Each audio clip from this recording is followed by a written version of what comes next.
Money is more than numbers. It is more than bank accounts, paychecks, or business deals. Money is a reflection of the way we think. It is a mirror of our beliefs, habits, and emotions. Some people seem to attract money with ease. They create wealth, grow it, and enjoy it. Others struggle their whole lives, working hard but never getting ahead. What is the difference? Is it luck? Is it family background? Is it education? The answer, as Harv Eker reveals, is none of these. The real difference is the mind. Each of us carries an invisible script inside us, a financial blueprint. This blueprint was created long before we even knew it. From childhood, we absorbed messages about money. We heard parents argue about bills. We noticed if our family had plenty or struggled to get by. We listened to what elders said about rich people. We saw how friends and society spoke about wealth. All of this created deep programming inside us. If your blueprint was set for limitation, you will struggle with limitation. Even if you suddenly receive a lot of money, you may lose it because your inner program is not ready to hold it. If your blueprint was set for abundance, opportunities seem to flow naturally. Your outer world follows your inner world. This is why two people can start with the same resources, but end up in completely different places. One person creates a fortune. The other barely survives. The difference is not their situation. It is their programming. Now here comes the empowering truth. Your money blueprint is not permanent. It can be changed. It can be rewritten. It can be upgraded. Just as a computer runs on software, you too run on mental software. If you learn to install new programs, you can change your results. And how do you change this blueprint? That is where the wealth files come in. These are thought patterns, proven beliefs, and ways of acting that rich people follow naturally. By understanding them and practicing them, you can reset your inner script. You can train your mind to think rich. And when you think rich, you act rich. And when you act rich, you create rich results. But before we jump into these wealth files, we must look closely at the blueprint itself. Where did it come from? How does it silently control your financial life? And most importantly, how can you begin to rewrite it? In the next chapter, we will explore this idea in detail. We will open the hidden vault of your subconscious programming. We will see how your early experiences, words you heard, and role models shaped your current relationship with money. This is the foundation, because once you understand your money blueprint, you will have the power to transform it. Let us begin the journey. Chapter 1. Your Money Blueprint. Imagine for a moment that your financial life is like a house. The strength of the house depends on the design it was built on. That design is your blueprint. In the same way, your financial results are built on a hidden design inside your mind. That design is your money blueprint. Most people believe money is about external things. They think it depends on luck, education, talent, or the economy. But Harv Eker explains that none of these are the real root. The root is internal. It is the way you are programmed to think and feel about money. This program, set deep in the subconscious mind, determines whether you will live in abundance or in struggle. So how does this blueprint form? It forms in three main ways. First, verbal programming. This means the words you heard about money when you were young. Phrases like money does not grow on trees, or we cannot afford it, or rich people are greedy. Such words sink into your subconscious and become part of your financial script. Second, modeling. This means the way your parents or guardians acted around money. Children do not just listen, they observe. If your parents saved wisely, you may develop discipline. If they spent carelessly, you may repeat the same pattern. If they fought about money, you may connect money with stress and conflict. Third, specific incidents. These are experiences that left a deep mark on you. Maybe you once lost money and felt pain. Maybe someone gave you a gift and you felt joy. Maybe your family struggled during a crisis. Each incident planted seeds in your mind, shaping how you relate to money today. The danger is that most of us are not aware of these influences.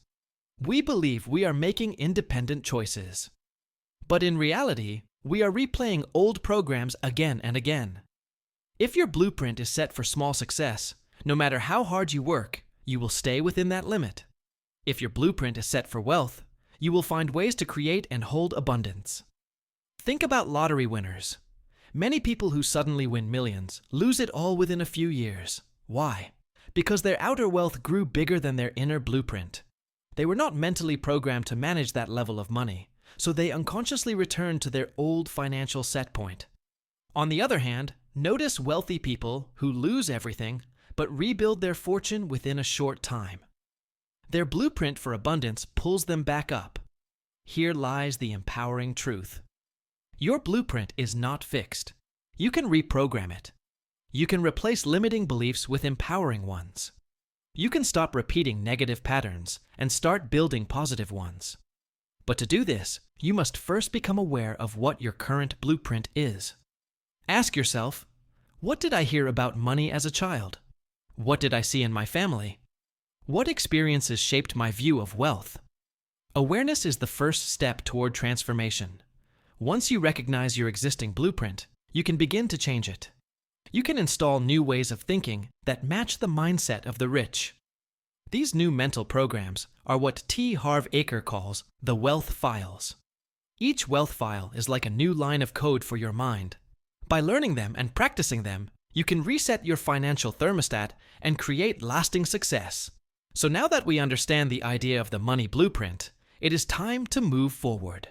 In the next chapter, we will begin uncovering the wealth files. These are the mental patterns that rich people live by every day. They are not secrets for a chosen few. They are practical principles you can adopt right now. Let us move ahead. Chapter 2. The Wealth Files. Now that you understand the idea of the money blueprint, the next question is simple. How do you change it? How do you shift from the mindset of limitation to the mindset of abundance? This is where the wealth files come in. Think of your mind like a computer. If your current financial program is not working, you must install new software. The wealth files are these programs. They are mental codes that separate rich people from poor people. Each wealth file is a powerful way of thinking that guides decisions, actions, and habits. The author explains that wealth is not only about strategies. Two people can use the same strategy, yet one succeeds and the other fails. Why? Because of mindset. Your mind is the engine behind every choice you make. If the engine is weak, the car cannot move far.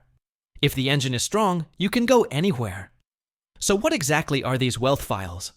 They are comparisons between the thought patterns of rich people and poor people. It is like looking at two roads leading to different destinations. The poor mindset leads to fear, excuses, and struggle. The rich mindset leads to courage, opportunity, and growth.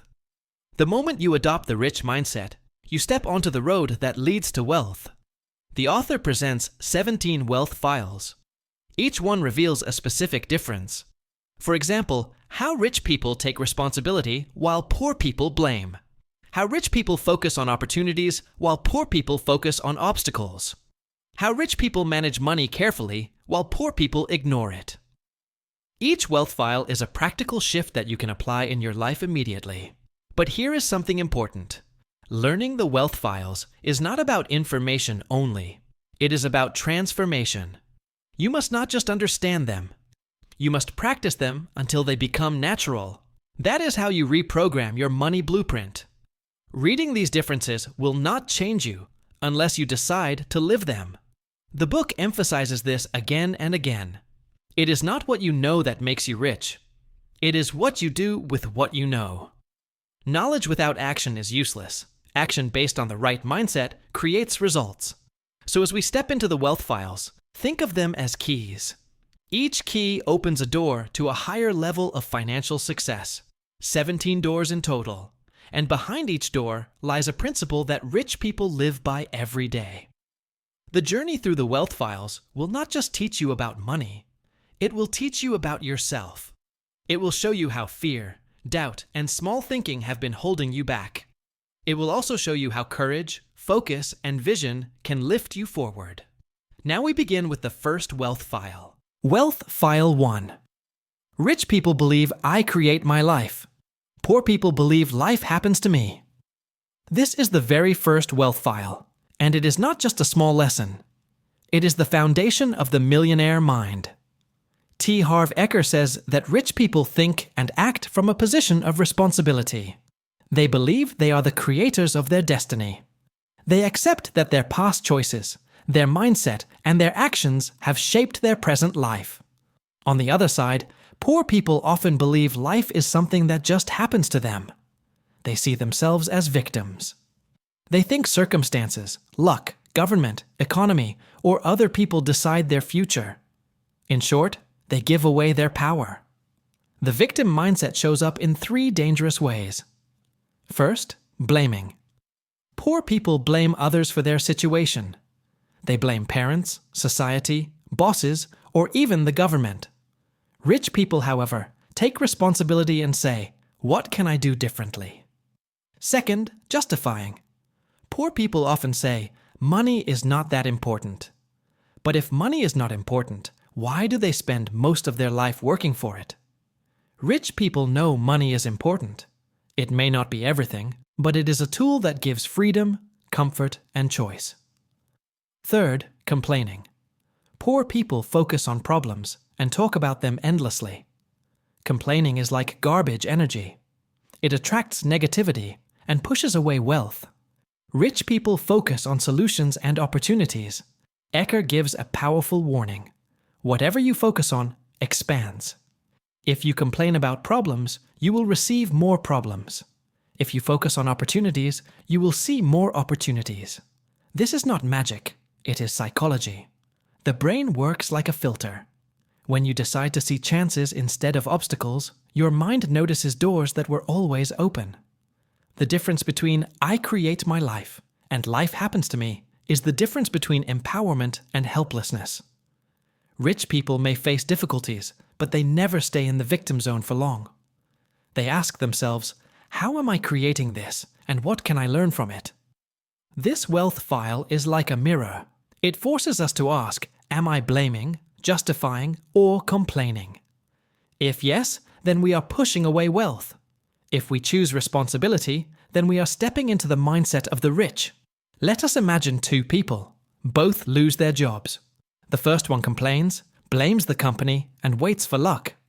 The second one takes responsibility, learns a new skill, and starts searching actively. Who do you think will create wealth? The answer is clear. The truth is, rich people are not lucky by accident. They create conditions where luck meets preparation. And that begins with a decision. The decision to say, "I am responsible. I am the creator of my life." This first wealth file sets the stage for all the others, because unless you accept responsibility, you cannot apply the rest of the lessons.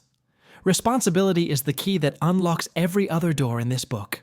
And now, once we accept responsibility, the next question arises. What exactly do rich people focus on that poor people ignore? The answer lies in Wealth File 2. Wealth File 2. Rich people focus on opportunities. Poor people focus on obstacles. This wealth file takes us deeper into the mindset difference between the rich and the poor. The question is simple. When you look at a situation, what do you see first? Problems or possibilities? Rich people have trained their minds to see opportunities everywhere.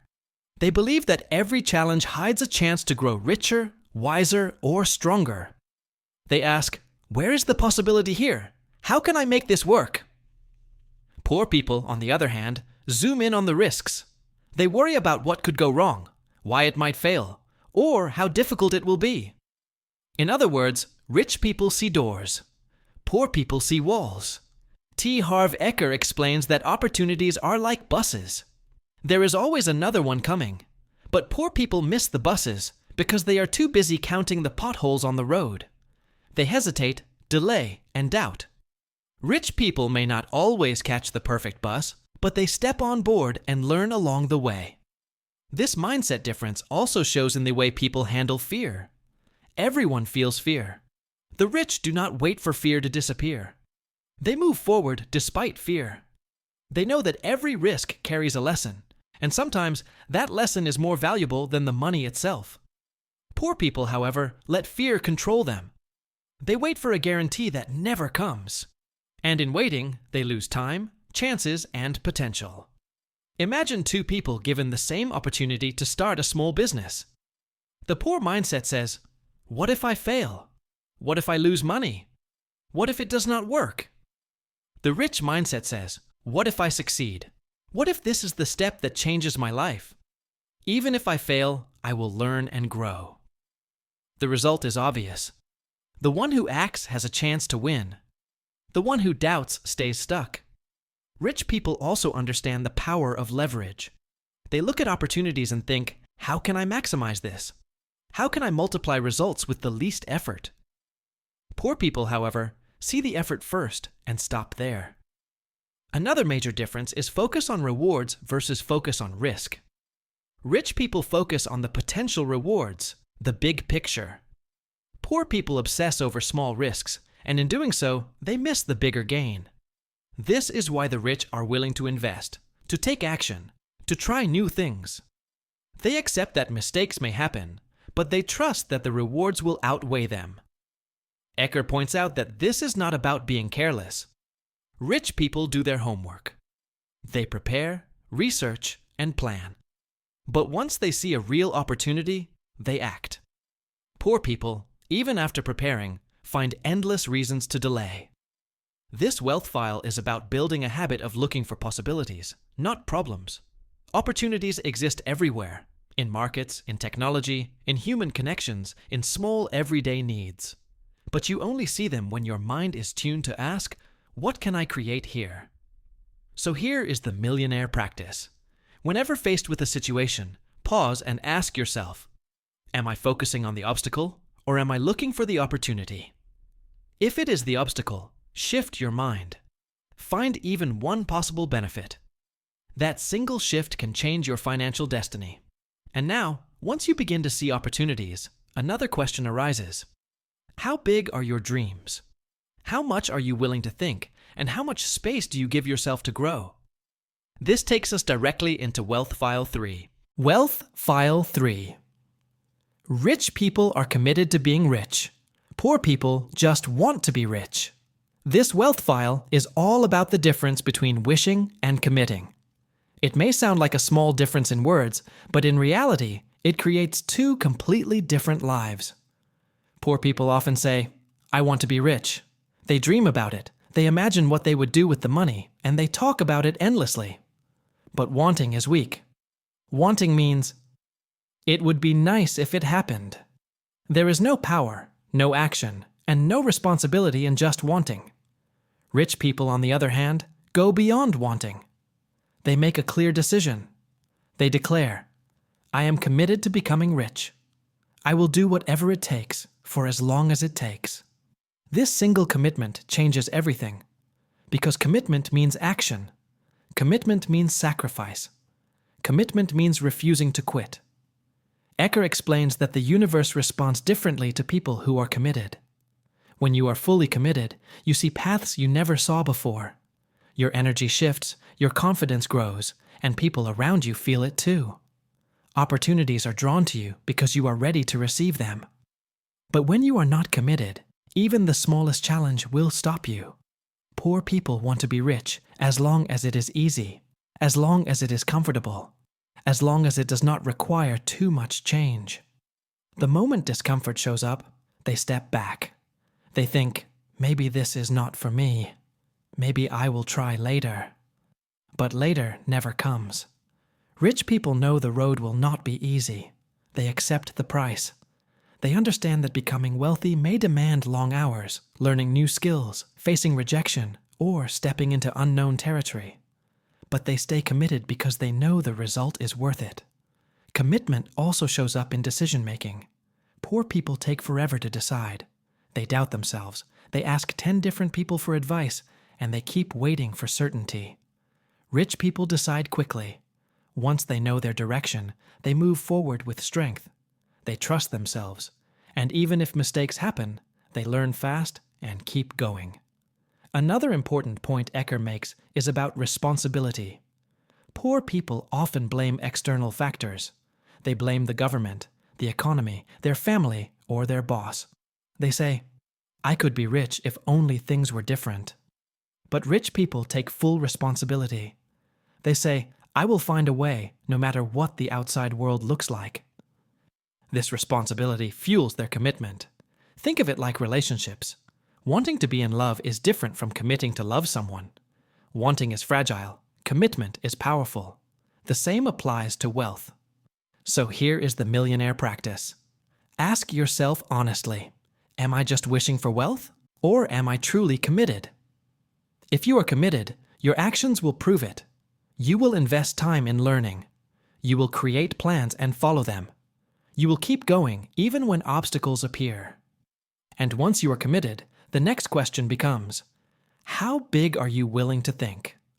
Because small thinking creates small results, and big thinking creates big results. This naturally leads us into the next lesson. Wealth File 4. Rich people think big. Poor people think small. This wealth file is one of the most powerful because it is about vision. The size of your thinking determines the size of your life. When you think small, you create small opportunities, small actions, and small results. When you think big, you attract bigger opportunities, bigger people, and bigger success. Harv Eker explains that poor people limit their vision. They say, I just want enough to pay my bills. Or, I just want a little security. Their goals are small, so even if they achieve them, they stay trapped in a small life. Rich people, on the other hand, dream big. They aim to create wealth not only for themselves, but also for their families, their communities, and sometimes the whole world. Thinking big is not about arrogance. It is about service. The bigger you think, the more people you can impact. And money flows where value is created. A person who thinks of serving thousands or millions will naturally attract more wealth than someone who only thinks of surviving.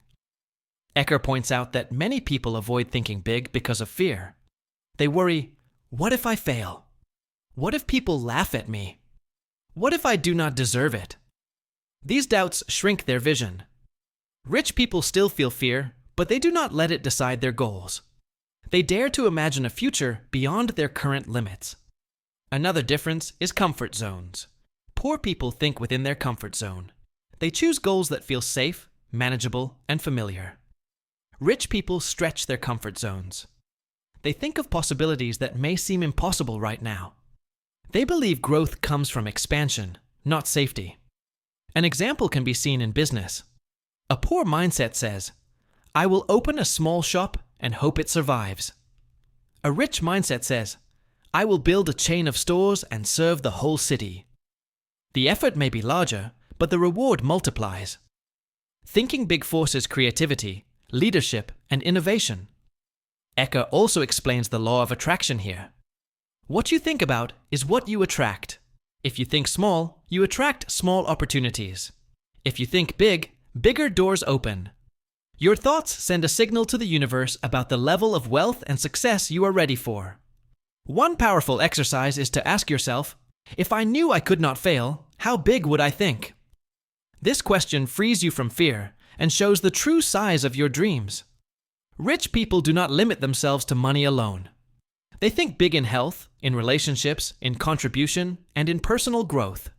Money becomes a part of a larger vision, not the whole vision. Poor people think money is the end goal. Rich people see it as one tool in creating a bigger life. The key lesson here is this. Small thinking comes from fear and scarcity.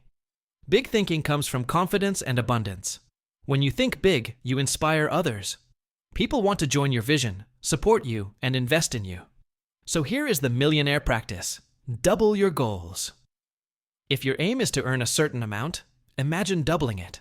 If your plan is to serve 100 people, imagine serving 1,000. Thinking big challenges you to grow. And in that growth, wealth appears. And once you start thinking big, you naturally begin to notice where your focus lies. Do you see opportunities in your big vision? Or do you get stuck on the obstacles? That is exactly what the next wealth file explores. Wealth File 5. Rich people focus on opportunities. Poor people focus on obstacles. This wealth file reveals one of the most defining differences in mindset. It is about where your attention goes when life presents you with a choice. Do you look at what can go wrong, or do you look at what can go right? Poor people naturally lean toward obstacles. Their first reaction is to find reasons why something will not work. They say things like, "The economy is bad. The competition is too strong. I do not have enough experience. I could lose everything." They focus so much on the risks that they freeze and do nothing. Rich people, on the other hand, direct their focus toward opportunities. Their first thought is, what is the potential here? How can I make this work? What is the benefit I can gain, even if it is small? They know that every opportunity carries risks, but they choose to focus on the possibilities instead of the barriers.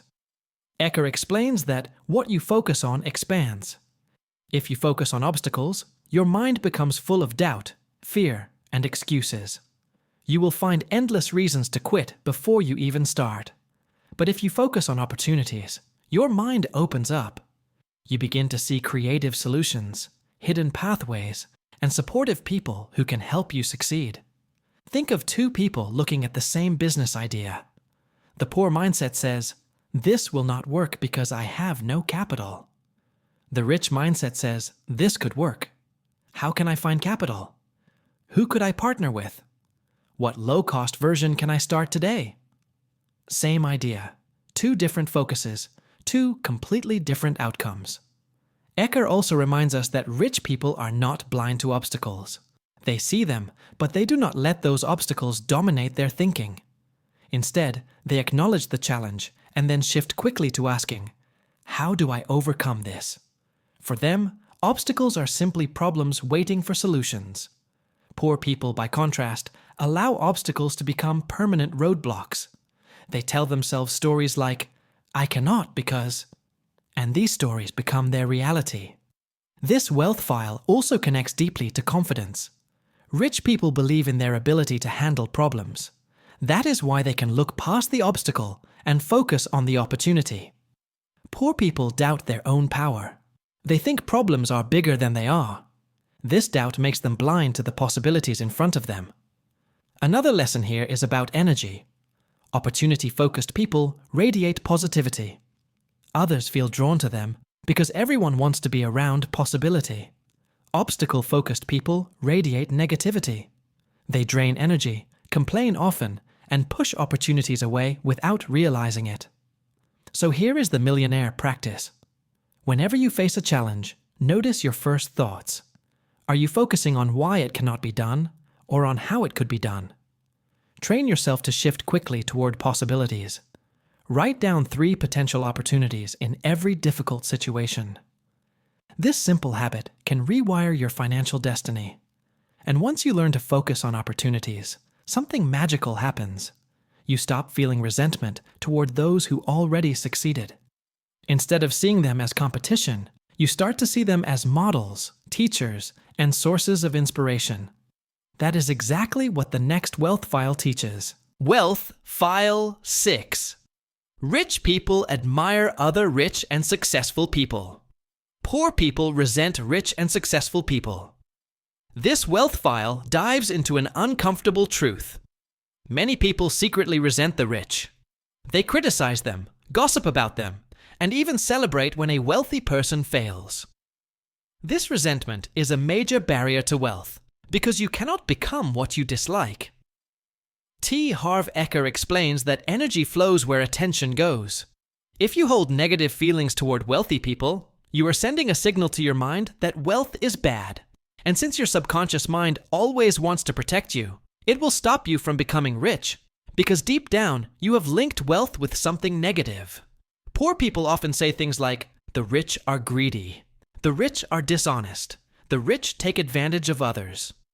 They assume wealth can only come through corruption or luck. But this mindset guarantees that they will never allow themselves to join the group they resent. Rich people take a completely different approach. They admire wealth. They see successful people as proof that success is possible. They look at rich people and think, "If they can do it, I can do it too. What can I learn from them?" This admiration opens the door to mentorship, modeling, and inspiration. Eker stresses that there are both good and bad people in every group, rich or poor. Yes, there are dishonest rich people, but there are also dishonest poor people. Wealth does not create character. It only amplifies what is already there. If a person is generous, wealth allows them to be more generous. If they are selfish, wealth may make them more selfish. The mistake is judging all rich people as corrupt or cruel. When you admire successful people, you put yourself in alignment with wealth. You tell your subconscious, I welcome success. I welcome abundance. I respect those who achieved it, and I will achieve it too. This creates a powerful mental shift that allows opportunities to flow toward you. Eker suggests a practical exercise. Bless the rich. Every time you see a wealthy person driving a nice car, living in a big house, or wearing expensive clothes, instead of feeling jealous or resentful, say to yourself, bless you. May I also be as rich and successful. This replaces envy with positive energy, and that positive energy attracts more wealth into your life. Poor people waste energy tearing others down. They gossip about celebrities, mock successful business owners, or criticize wealthy neighbors. This habit poisons their own financial future. Rich people, in contrast, spend their energy learning from others' success, networking with high achievers, and applying lessons to their own lives. Here is the millionaire practice. Starting today, make it a rule never to speak negatively about wealthy or successful people. Instead, study them, admire them, and see them as role models. If you can adopt even one good habit from them, you move one step closer to wealth yourself. And this naturally connects to the next wealth file. Because once you stop resenting rich people, the next step is to surround yourself with them. Wealth File 7. Rich people associate with positive, successful people. Poor people associate with negative or unsuccessful people. This wealth file teaches us one of the most practical truths in life. The people you surround yourself with shape your mindset, your habits, and your future. As the old saying goes, show me your friends, and I will show you your future. Harv Eker explains that energy is contagious.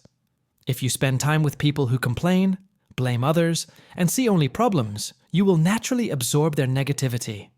Their fear will become your fear. Their doubts will become your doubts. Their small thinking will shrink your own vision. Poor people often stay stuck because they spend their time with others who are also stuck. They gather with people who share the same excuses and reinforce the same limitations. They talk about how unfair life is, how rich people are lucky, or how success is impossible. These conversations feel comfortable, but keep everyone trapped.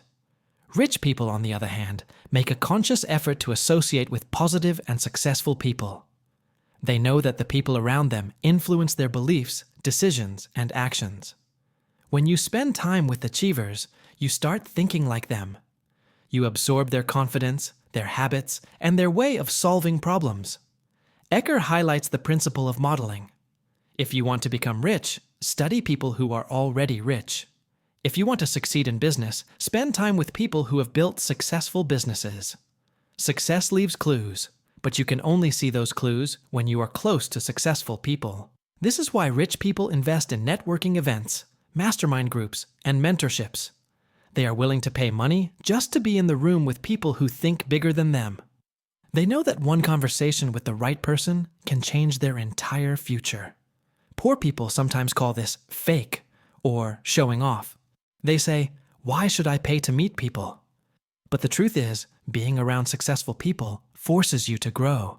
It stretches your comfort zone. It challenges you to level up. Another key difference is how they deal with negative people. Poor people often stay connected with negative influences out of habit, fear, or guilt. Rich people set boundaries. They protect their mental space. If someone constantly drains their energy with complaints, gossip, or excuses, they reduce contact. They choose to spend their valuable time with people who uplift and inspire them. This does not mean abandoning friends or family completely. It means balancing wisely. You can still love people without letting them pull you down. The point is to intentionally increase your exposure to positive and successful influences. Here is the millionaire practice. Write down the 5 people you spend the most time with. Then ask yourself, do these people inspire me, challenge me, and push me towards success? Or do they hold me back with negativity and fear? If the answer is the second, it is time to make changes. Surround yourself with winners if you want to become one. And once you begin associating with successful people, another skill becomes necessary: the ability to promote yourself and your value without shame or fear. Because if you do not believe in your worth, others will not either. This leads us directly to the next wealth file. Wealth File 8. Rich people are willing to promote themselves and their value. Poor people think negatively about selling and promotion. This wealth file exposes a deep fear many people have: the fear of self-promotion. For some reason, society often teaches us that selling yourself or your work is arrogant, pushy, or even dishonest. But the truth is very different. If you want to create wealth, you must be willing to stand behind your value and let the world know about it. Harv Eker explains that poor people often see promotion in a negative light. They say things like, "I don't want to bother anyone. I don't want to look desperate. I hate selling." Because of this, they hide their gifts, their products, or their services. As a result, the world never gets to see what they can truly offer. Rich people take the opposite view. They understand that if what they offer has real value, then sharing it is an act of service, not arrogance. Selling is not about forcing someone to buy. It is about giving people the chance to benefit from your skills, knowledge, or product. If you truly believe in your value, you should be excited to promote it. Think about it. The most successful businesses and people in the world became successful because they promoted themselves well. Apple promotes its products with pride. Celebrities promote their talents. Authors promote their books. If they stayed silent, nobody would know they exist. Poor people often say, "If I am good, people will automatically notice." This is a dangerous myth. The world is too noisy for talent to remain hidden. Rich people know that you must speak up for yourself, create visibility, and make sure your value is seen. Eker also points out that fear of rejection is a major reason why people avoid self-promotion. Poor people let that fear control them. Rich people face the same fear but act anyway. They accept that not everyone will say yes, but they also know that every no brings them closer to the next yes. Another big difference is mindset about money. Poor people think selling means taking money from someone. Rich people see selling as exchanging value. If the product or service improves someone's life, then selling is a win for both sides. This positive belief makes promotion natural instead of shameful. Eker suggests practicing by reframing selling in your mind. Do not see it as pushing, see it as helping. Every time you promote yourself, you are saying, "Here is something valuable that can solve your problem or improve your life." When you believe this deeply, your energy shifts and people respond to your confidence. Here is the millionaire practice. From now on, be willing to share your gifts proudly. If you are an employee, speak about your achievements and contributions. If you are in business, promote your products or services with confidence. Remember, if you do not believe in your value enough to promote it, why should anyone else? And once you start promoting yourself, another truth will become clear. Success will always bring challenges. The question is, how big are you compared to your problems? Do you let your problems stop you, or do you grow bigger than them? This is the exact focus of the next wealth file. Wealth File 9. Rich people are bigger than their problems. Poor people are smaller than their problems. Every human being faces problems. No matter how rich or poor, problems are part of life. But the way you relate to those problems defines your future. Harv Eker explains that rich people see problems as challenges to grow bigger. Poor people, on the other hand, see problems as walls that stop them. Think of a simple example. Imagine two people receive an unexpected bill. The poor mindset says, "Why me? This is too much. I cannot handle it." Stress takes over. The rich mindset says, "Okay, this is a new challenge. What can I do to solve it? How can I grow beyond this?" The difference is not the problem itself, but the person's response. Rich people are not free from difficulties. In fact, as they grow richer, the size of their problems also grows. Managing millions of dollars, running companies, or leading large projects creates bigger challenges than managing a single paycheck. But rich people have trained their minds to be bigger than their problems. They rise above them instead of shrinking below them. Eker uses a powerful formula here. Your success will always be measured by the size of the problems you are willing to handle. Small people run from small problems. Big people grow to handle big problems. If you cannot handle a small challenge like paying your bills on time, how will you handle the responsibility of managing a business or an investment worth millions? A common habit of poor people is complaining about even small problems. They say, "Life is unfair. Everything is against me." But problems are not punishments. They are invitations to grow. Rich people understand this truth. Each problem carries within it an opportunity to expand your capacity. It is like a muscle. If you only lift light weights, your strength never grows. But if you push yourself to lift heavier weights, you build power. Problems are the weights of life. The more you face them with courage, the stronger you become. There is also a psychological shift here. Poor people make their problems bigger than themselves. They keep thinking about them, exaggerating them, and making them monsters in the mind. Rich people reverse it. They remind themselves, "I am bigger than any problem. I have the ability to solve this. If I do not know the solution, I can learn or find help." That mindset changes everything. Eker suggests a practical exercise. Whenever you face a challenge, ask yourself, "Am I willing to grow bigger than this problem?" If the answer is yes, then the problem loses its power over you. If the answer is no, then you remain stuck. Remember this truth. Wealth is not about avoiding problems. It is about becoming strong enough to handle bigger and bigger problems. That is why rich people often look calm under pressure. They have built the inner belief that no problem is greater than their ability to respond. So the next time life throws a difficulty at you, instead of saying, "Why me?" try saying, "Try me." This small shift can transform your mindset from victim to victor. Now that we understand how rich people see problems, the next lesson naturally follows. Once you believe you can be bigger than your problems, you must also believe in your ability to take action and make things happen. This leads us to Wealth File 10. Wealth File 10. Rich people are excellent receivers. Poor people are poor receivers. Money is not just about earning. It is also about receiving. Many people work hard, dream big, and even take action, but they never allow themselves to fully receive. This is where rich people and poor people separate paths. Harv Eker explains that poor people often have deep beliefs that block them from receiving wealth. They may think they are not worthy of abundance. They may feel guilty if they have more while others have less. They may even fear that money will make them selfish or arrogant. Because of these beliefs, when opportunities, gifts, or wealth come their way, they subconsciously push them away. Rich people, however, are excellent receivers. They understand that money is a reward for the value they create. They do not feel guilty about receiving.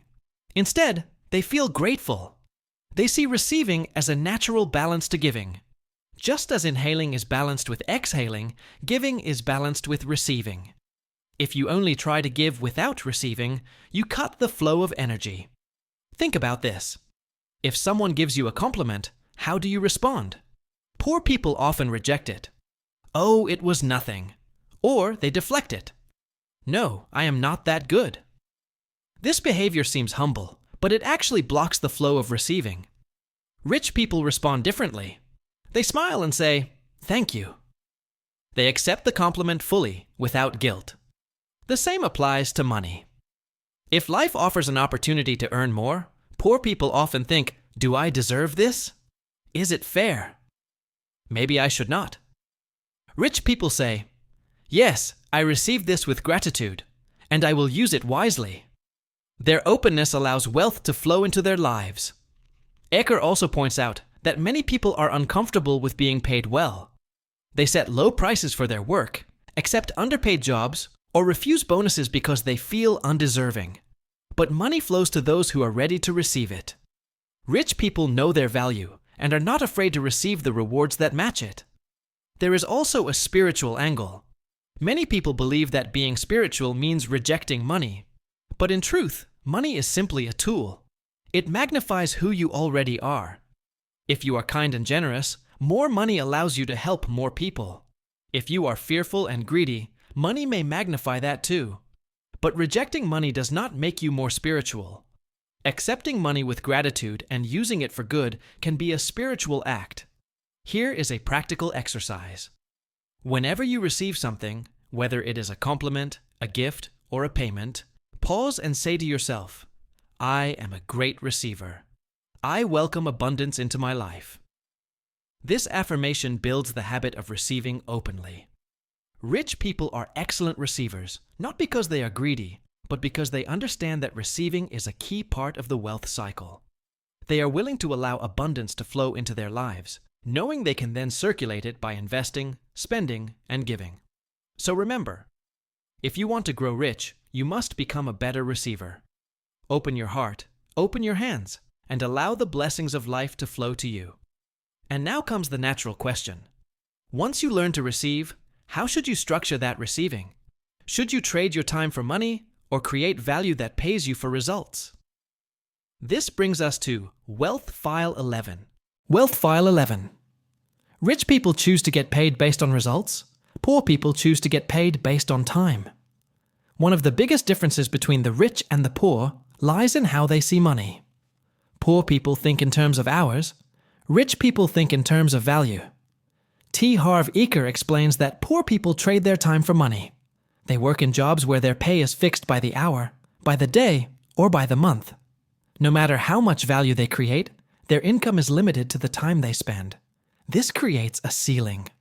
Since everyone has only 24 hours in a day, trading time for money always limits wealth. Rich people, however, choose to be paid based on results.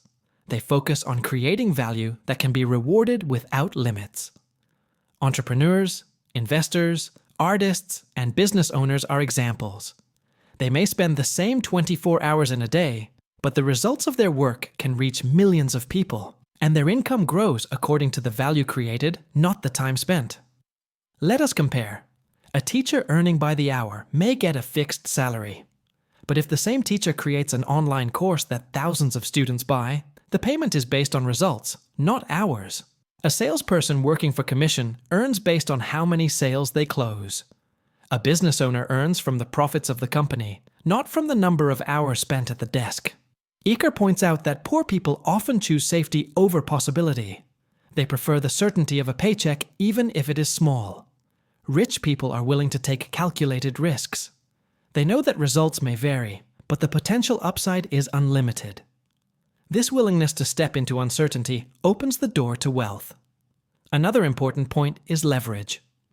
When you get paid by the hour, your income is tied to your personal effort. If you do not work, you do not get paid. But when you are paid based on results, you can build systems, products, or investments that earn money even while you sleep.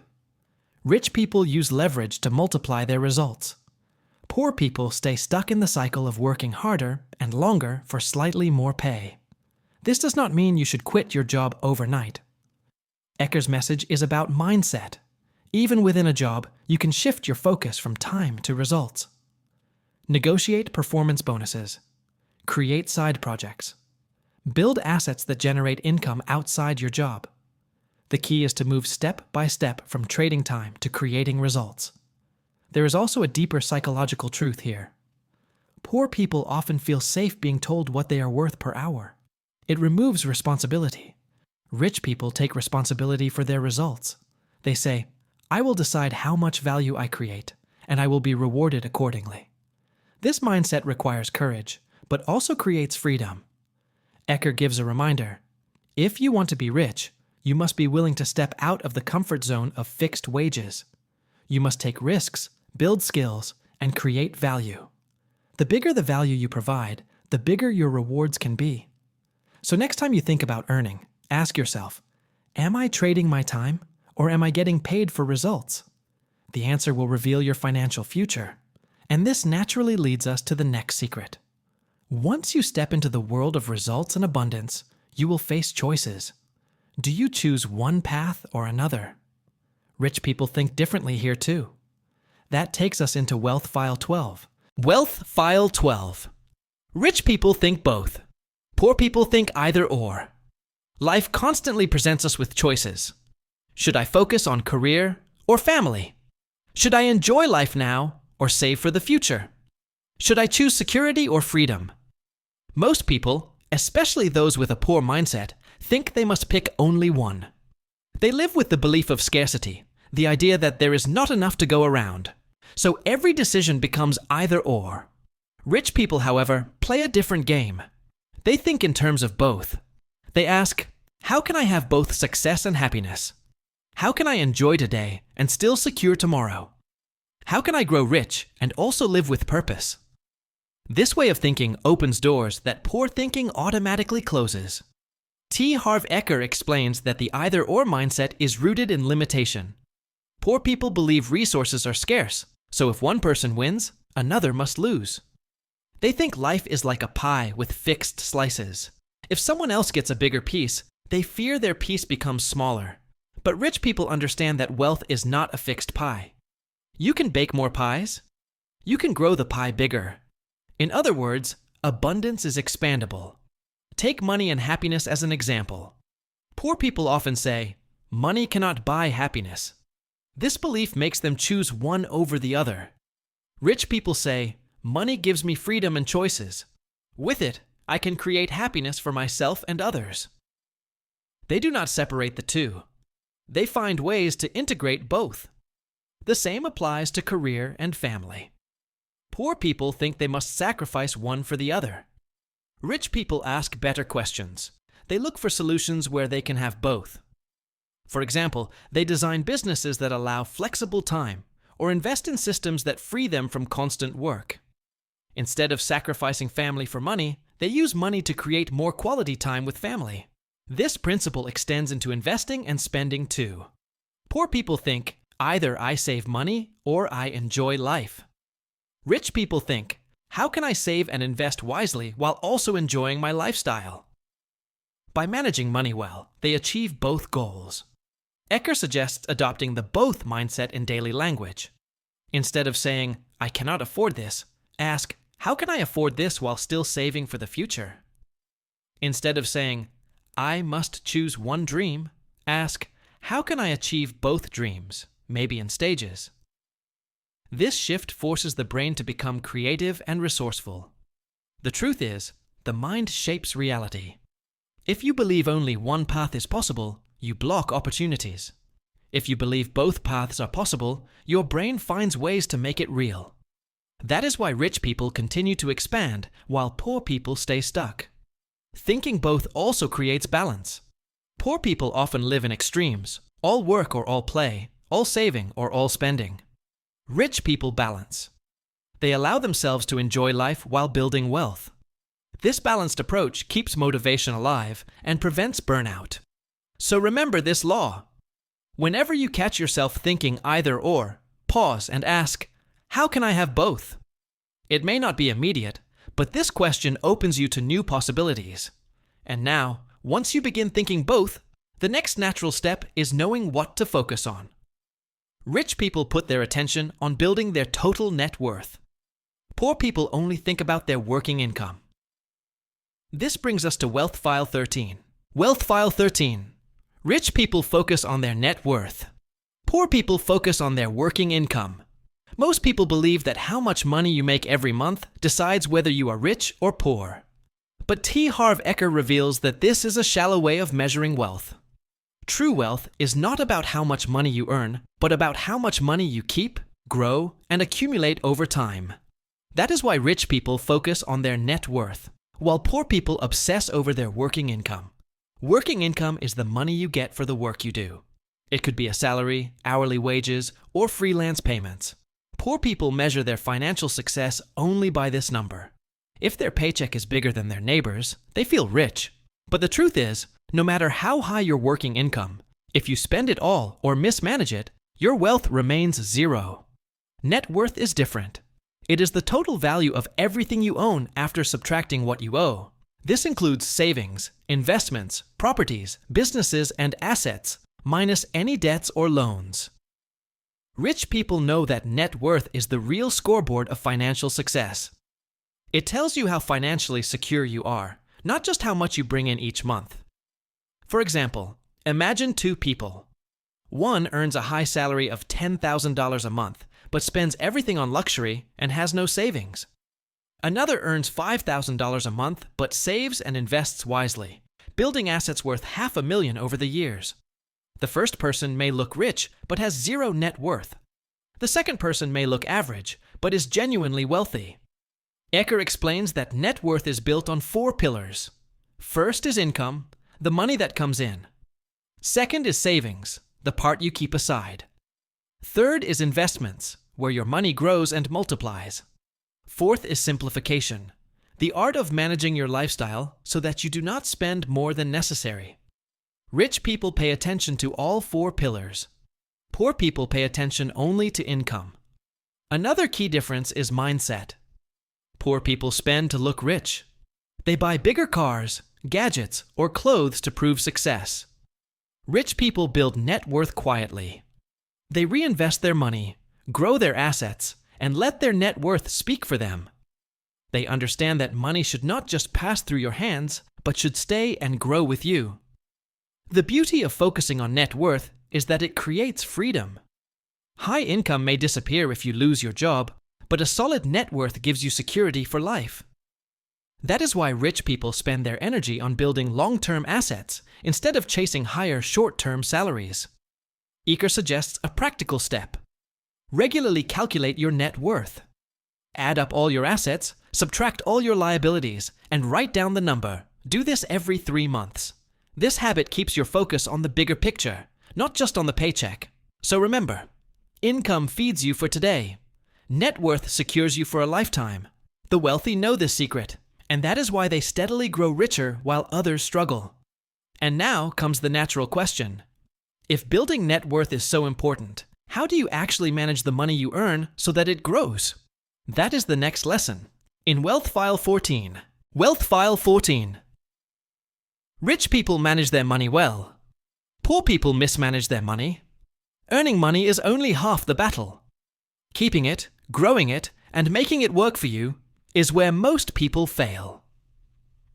Harv Eker emphasizes that rich people are not necessarily better at making money than others. What separates them is their skill in managing it. Poor people often earn, and then quickly spend, leaving nothing for the future. Rich people, however, follow clear systems and habits that protect and grow their wealth. Managing money starts with awareness. Rich people know exactly how much money they earn, spend, save, and invest. They track every dollar. Poor people, by contrast, often live with a vague sense of their finances. They may know their salary but ignore bills, debts, or investments. This lack of attention leads to stress and financial mistakes. One of the key habits of rich people is budgeting, but not in a limiting sense.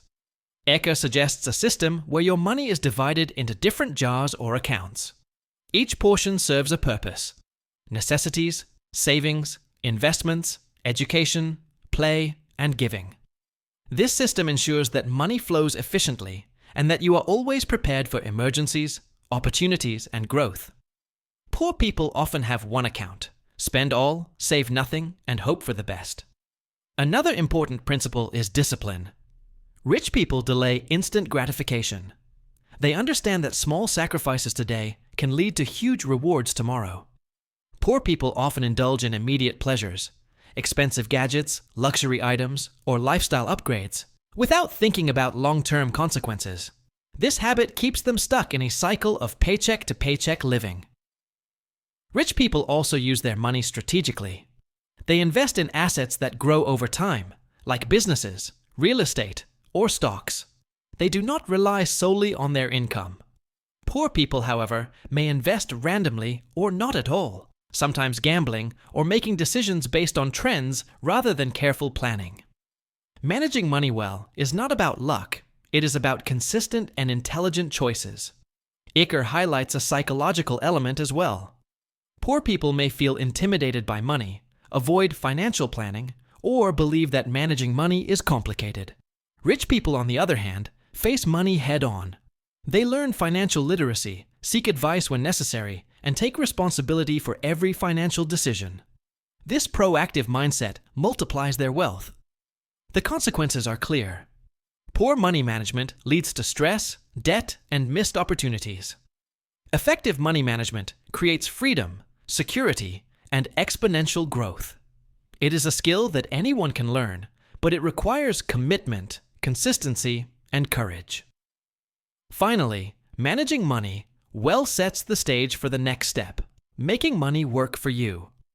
Poor people work hard for their money, trading time for income. Rich people, after managing their money wisely, invest it so that it grows even while they sleep. This leads us naturally to Wealth File 15. Wealth File 15. Rich people have their money work hard for them. Poor people work hard for their money. Earning money through effort is natural, but rich people know this is only the first step. The key to wealth is not just earning.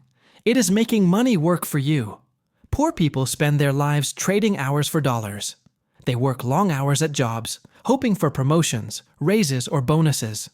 Rich people, however, focus on creating systems and investments that generate income without requiring constant effort. Harv Eker emphasizes that wealth is multiplied when your money is productive. This means using money to generate more money. For example, investing in real estate, stocks, or businesses allows your money to grow on its own. While you sleep, your assets continue earning. Poor people, by contrast, often spend every penny they earn, or keep it in a savings account that barely grows. Their money works minimally, while they work constantly. Another important distinction is leverage. Rich people leverage their money to create more wealth. $1 invested smartly can create 10, 100, or even 1,000 in the long run. Poor people rarely understand this concept. They rely solely on their physical effort to earn more, believing that working harder is the only path to success. Eker also explains the psychological barrier here. Many people fear investing. They worry about losing money, making mistakes, or taking risks. Poor people often play it safe, keeping money stagnant. Rich people understand that calculated risks are essential. They educate themselves, seek advice, and then take action. The potential for growth outweighs the fear of loss. Creating passive income streams is a hallmark of this wealth file. Rich people build businesses, invest in assets, or develop intellectual property that generates ongoing revenue. This frees them from the constant cycle of earning and spending. Poor people remain trapped in linear income. If they stop working, the money stops flowing. There is also a mindset shift involved. Poor people think of money as a tool they must chase constantly. Rich people see money as an ally, a resource that multiplies when used correctly. They understand that their role is not just to earn, but to direct money strategically so it expands. Eker provides a practical tip. Start small. Even with modest income, set aside money for investments or assets that can generate more. Learn about compound interest, stocks, or property. Over time, this habit trains your mind to see money as a productive force rather than a limited resource. In short, working for money alone keeps you tied to time. Having money work for you liberates you, allowing you to focus on creativity, opportunities, and growth. It is the bridge from financial struggle to financial freedom. Once you learn how to make money work for you, the next obstacle is fear. Many people are stopped by fear before they take bold action. This brings us naturally to Wealth File 16. Wealth File 16. Rich people act in spite of fear. Poor people let fear stop them. Fear is one of the most powerful forces that shape human behavior. It can protect us from danger, but it can also prevent us from achieving our true potential. Harv Eker explains that poor people allow fear to control their decisions, while rich people acknowledge fear and act anyway. This simple difference determines who moves forward and who stays stuck. Poor people fear failure, rejection, loss, and uncertainty. They overthink, hesitate, and avoid risks. They wait for the perfect moment that never comes. This fear keeps them trapped in comfort zones, earning just enough to survive, but never enough to thrive. Rich people, on the other hand, feel fear too, but they use it as a guide rather than a roadblock. They understand that fear is a natural signal that they are about to grow. Eker points out that action is the antidote to fear. The more you take action, the smaller fear becomes. Poor people wait for confidence to appear before acting. Rich people act first, and confidence follows. This is why rich people often appear bold, decisive, and fearless, even if inside they feel nervous. They have learned the art of acting despite fear. Fear also comes disguised as excuses.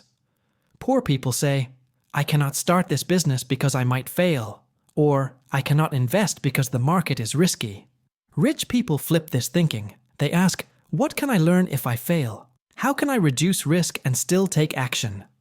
Their focus is on possibilities, not limitations. Another key point is learning from mistakes. Rich people treat mistakes as feedback.